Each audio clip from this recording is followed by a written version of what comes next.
jika sholat bisa merubah kehidupan seseorang, lantas mengapa? Mohon maaf ibu-ibu, ini pertanyaan teman-teman saya. Lantas kenapa seorang mungkin marbot atau tamirul masjid la ghaniyun ya Ustaz? Hakada hada sya'urtu bil huzn wa hada soal yubtiluni bakam tulisannya kadalik wa ana mutawatir la astati ajibu hada soal kadalik Ustaz. Alhamdulillah. طيب بعد من كنا تريدنا أن تسألنا باللغة العربية فلا بأس. شكرا أستاذ. عفوا. So you can ask me with any languages that you want to speak. If you want to ask with English, okay, inshallah. Even in Arabic, inshallah, I will answer. Even in Japanese, watashi wa Indonesian wa desu. Even in France, bonjour, comment ça va? Suavi. Even in Tagalog, kumusta ka mabuti?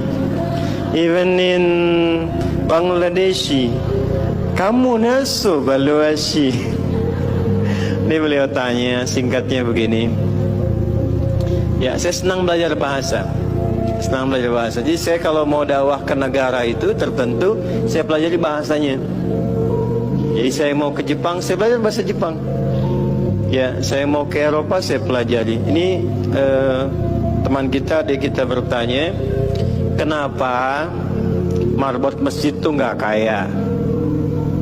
Kalau memang Islam itu datang untuk merubah kehidupan seseorang, pertanyaannya yang mau dirubah itu apanya? Karena mindset seseorang berpikir kalau berubah itu selalu penampilan materi.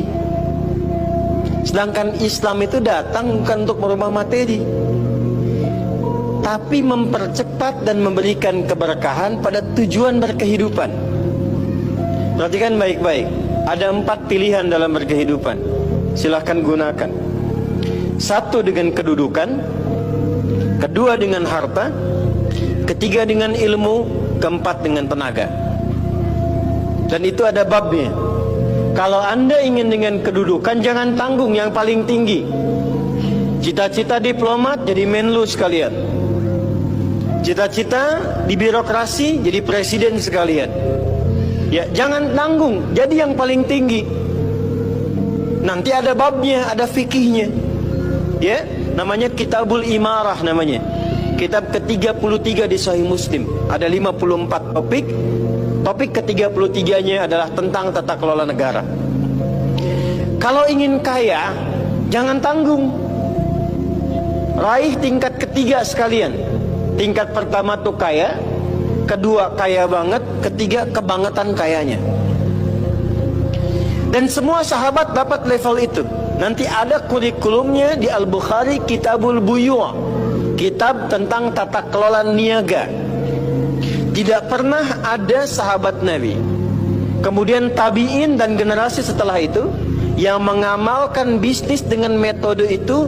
Tidak pernah mereka berdagang dan kembali modal, nggak ada. Mereka selalu kembali untung. Nggak ada dagang kembali modal, kembali untung. Abdurrahman bin Auf, Utsman bin Affan. Yang pertama tadi Amr bin As, Umar bin Khattab dan sebagainya. 3, ilmu. Ilmu jangan tanggung, jadi pakar di bidangnya.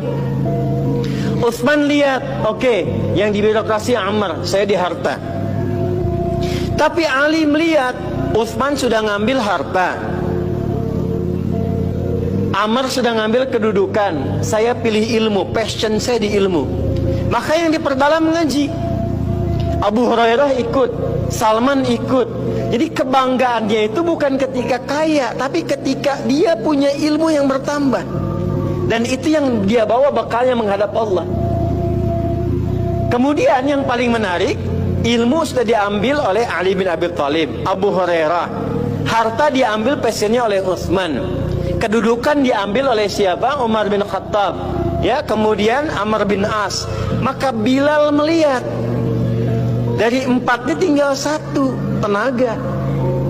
Maka beliau dedikasikan hidupnya untuk mencari ridha Allah yang merubah hidupnya dengan tenaganya. dengan tenaganya. Maka yang dipakai adzan. Allahu Akbar, Allahu Akbar. Selesai adzan, Nabi langsung komen, Bilal langsung like, sahabat langsung share, dan kita subscribe sekarang. Apa komen Nabi? Aku dengar suara terumpah kaki Bilal di surga. Bilal ketika mendengar itu, adzan aja udah komen saya ke surga. Ngapain lagi saya kerja harta seperti Utsman? Secukupnya yang ada, yang penting saya jaga, meninggal masuk surga. Itu fikihnya.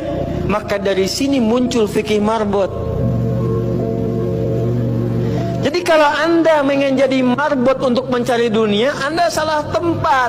Anda harusnya datang ke Hijab Fest, lihat orang jualan, pelajari itu, besoknya jualan jilbab. Kalau Anda ingin menjadi seorang ilmuwan, salah kalau jadi marbot. Belajar, datangi pengajian, pelajari dengan baik.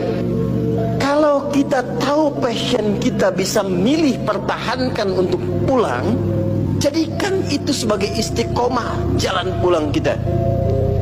Jadi kalau Anda pengen sukses, ukurannya duniawi, jangan jadi marbot. Nanti kotak infak hilang semua. Marbot itu pilihan, fikih sanadnya ke Bilal. Saya punya murid-murid yang belajar khusus tingkatan S1 sampai S3. Kami berikan beasiswa, nanti sebentar lagi dibuka untuk yang perempuan. Itu yang ngajarnya semua pakai sanad. Jadi azan aja ada sanadnya sampai ke Nabi. Semua hadis pakai sanadnya. Jadi itu jawabannya. Untuk menjadi marbot, perubahan yang dihadirkan dalam Islam, tinjauannya tidak selalu materi. Maka apa yang dipilih itu? Kalau sudah dipilih, maka jaga konsisten sampai pulang. Nanti menjaga konsisten itu babnya 9 lagi tingkatannya untuk konsisten. Konsis 1, konsis 2, konsis 3, konsis 4 sampai konsis